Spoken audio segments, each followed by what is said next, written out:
What is it that gives your life a sense of meaning and purpose? Because once you find that, it puts you in your power place. See, if you know what your life work is, I encourage you to start working on it. If you can't do it all at one time, do just a little bit of it. And if you don't know what it is that you showed up to do, if you don't know why you're here, I encourage you to find out what your purpose is here. What is the meaning of your life? What will be different? Have you ever asked yourself that question? I've done that. I remember coming from a friend of mine's funeral, and I was reflecting on how much time I had left. And I went for a walk in a park thinking about this guy whose life was so promising. And I mean, he wasn't an old guy. He was quite young, in fact. And I thought about all of the things that he said he was going to do, and he never got a chance to do those things. And I started thinking about my own life and how much time I had left to do the things that I would like to do. And at that time, I wasn't sure what my life purpose was, what my life's work was. I wasn't sure about it at that time. And I thought about it quite a lot. I had some idea, but I wasn't convinced. That I don't think I felt worthy. I didn't believe that it could be me to do this kind of work that I'm doing right now. And I say to you that if you begin to take a conscious effort to find out what it is that you're supposed to do, I say that it can literally save your life. I said that it can literally save your life. 85% of the American public, according to recent studies, are going to jobs that they hate, working on jobs that do not challenge them. They get sick thinking about going. Because, see, when you go to a job and you already know how far you can go, you can already see that proverbial glass ceiling. See, when you're going someplace and you already know how much you're going to make, you already know how far you can go, you're in a dead-end position. It erodes your self-esteem. It lowers your sense of yourself. It creates some inner turmoil. It creates an emptiness in you. So I say that your life is worth finding what it is that you're supposed to do. And I'm not saying quit your job. I'm saying find it and do just a little bit of it. Just start working at it just a little bit, but do find out what your work is and hold on to it, and don't let your dream go. Don't let it go. See, and here's something else I want you to begin to look at. Why is it that most people don't pursue their dreams or don't do better than what they're doing if they're capable of doing it? I think that many of us don't go the next step because we don't know what to do yet. And I say that the reason that we don't even explore the possibility of what to do is because subconsciously we don't believe that it can happen for us, and we don't believe that we deserve it. So here's what I'm suggesting. How much time do you spend working on you? How much time do you spend every day working on your dream? In the last 90 days, how many books have you read? In the last year, what new skill or knowledge have you acquired? What kind of investment have you made in you? So I'm saying that as you begin to look at where you want to go, if you want to make it today, and things are changing so fast you have to literally run to stand still, I'm saying that you've got to make some conscious effort to begin to work to develop you. Here's something else. Most people are not living their dreams because of fear, ladies and gentlemen. Fear, limited vision, and lack of self-esteem is what keep most people doing things they don't want to do. The same reason that people stay in relationships where they're abused or they're unhappy or it's unfulfilling, they can't see themselves beyond that relationship. They can't see themselves enjoying life without that person. They think that this is all that they can do. The same reason that people get stuck at a certain level in life, they can't see things being better for them. And they think that this is it and this is all they deserve. This is all they've ever seen. It's been passed on to them. And they think that this is it for them. Oh no. I was looking what Dr. Blanton Smiley Blanton, who is a colleague of Dr. Norman Vincent Peale. What he said about fear, he said, fear is the most subtle and destructive of all human diseases. Ladies and gentlemen, fear kills dreams. Fear kills hope.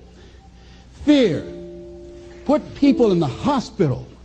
Fear can age you. Fear, ladies and gentlemen, can hold you back from doing something that you know within yourself that you're capable of doing, but it will paralyze you. And it seemed like you're in a hypnotic spell. And I ask you a question, what is the benefit? What's the benefit of allowing fear to hold you back?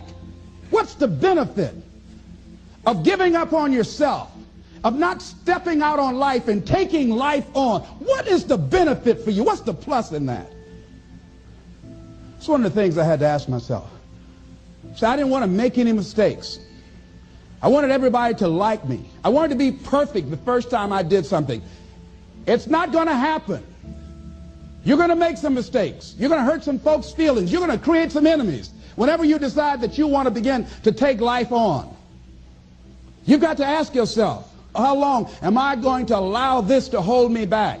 I like what Zig Ziglar says. He said, fear is false evidence appearing real. That is an illusion that we create in our mind. It is a state of mind that can be changed. So let's look at how we can begin to take some steps to restructure that fear, to begin to expand our visions of ourselves, to begin to increase our self-esteem. Webster said that self-esteem means confidence and satisfaction in oneself. Look at your life right now. Whatever you've done up to this point in time, your life is working. Whatever you have produced, it came out of you as a result of the kind of person that you have become. It's a result of your choices. It's a result of your consciousness. Now you have to ask yourself, are you satisfied with what you have produced? Is this what you want? Would you like for things to be better than this? Do you believe that you deserve better than this? Or are you content? This is it. You don't have to do anything else. That you already resign yourself in life and say, well, I'm happy. I'm not starving like the people in Calcutta. Are you allowing yourself to get off the hook like that? Or do you believe somewhere in the back of your mind or in your heart that there's some other great work for you to do? There's something else that life has for you. And that's why you're here. How do we handle this fear factor? How do we increase our self-esteem? You have to begin to fortify yourself. How do we do that?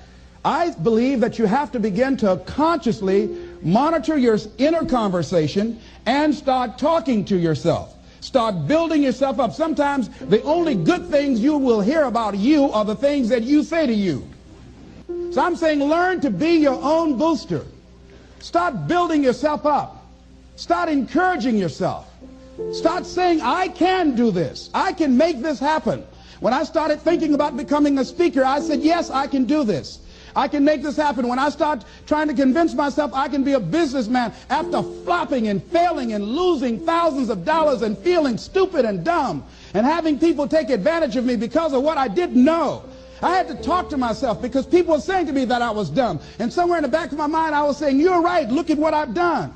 I had to say, no, Les. Hey, come on, man. Get yourself together. You can handle this. You just haven't figured it out yet. It's all right. This is your training period. This is the tuition you have to pay for what you don't know. You can do this. Other people have done it. It doesn't take an Einstein. Get you some people that can teach you some stuff that you don't know. Get you some people that have done it successfully and learn from them. Take some seminars, workshops, read some books on how to manage a business. Change the way you see yourself and begin to tend to the personal details. Understand that nobody's going to take care of your business better than you. And when I start changing that kind of mindset of beating myself up because of my mistakes and start looking at the possibility of my doing better, of my making the adjustment that would enable me to do what I want to do successfully, things begin to change. And I say, stop beating up on yourself. You do it. I know you do it. I've done it. It's a natural inclination for us to put ourselves down. See, we are born negative, I think, in a negative consciousness because we live in a negative world. Here's some other things, ladies and gentlemen. Begin to guard your mind against negative programming, like turn off the television. Don't watch the news. So you've got to guard the kinds of things that you put in your mind. See, if you don't program your mind will be programmed, because human beings are goal-oriented. That's why we die of broken hearts early. That's why we're running through life to early graves. We're going through life, ladies and gentlemen, and I think that Henry David Thoreau said that most men live in quiet desperation. Most of us go through life running scared. So we created this in our minds, false evidence appearing real. We made it real in our minds. That's why Churchill said there's nothing to fear but fear itself. That's the destructive monster. So turn off things that can contribute to your fear. Turn a deaf ear to people that all they can do is talk about how negative things are, because they have bought into the consciousness of the world. Start attending workshops, seminars, listening to tapes on a daily basis to begin to recondition your mind, to retrain your thinking. Faith comes by what? Hearing and hearing and hearing. Listen to things that can empower you, that can enable you to create a new reality for yourself, in a new life for yourself. You might appear to be strange around most people. You know, most people think you're strange if you're happy today. See, these people have not found their purpose in life. That's why they're grumpy. That's why they're miserable. That's why they're so negative. They're hurting and they want to hurt other people. So start practicing using programs for your mind. Seminars, books, workshops. Keep a journal. Record your thoughts. What's happening with you? Every day when you get up, have a journal near you. See, ladies and gentlemen, we get 3 to 4 thoughts a year that if we would act on those thoughts, they could change our life. What idea are you sitting on? Write your ideas down. And then, once you get that idea, take the leap. Take the leap. See, it's out here in the universe. If you don't take the plunge, I guarantee you, somebody else will. Take the plunge. Go into action. And ladies and gentlemen, you will be surprised how things will come together. You'll be surprised. Now, you're going to have some difficult challenges. I can tell you that now. Be aware of that. Things are not going to work out exactly right. For a time they will, sometimes. And that's when life is just playing a game with you. I want you to feel good and relax. But ladies and gentlemen, go into action with your dream. And don't avoid where the fights are. Get in the midst of the fight. Get knocked down so you can learn how to fight, so you can hold your position. See, most people don't get out in the arena of life because they don't want to fight. Most people don't get out there because they don't want to get knocked down. They don't want to be dropped to their knees. But see, you're going to be dropped whether you're on the field or whether or not you're sitting on the sidelines.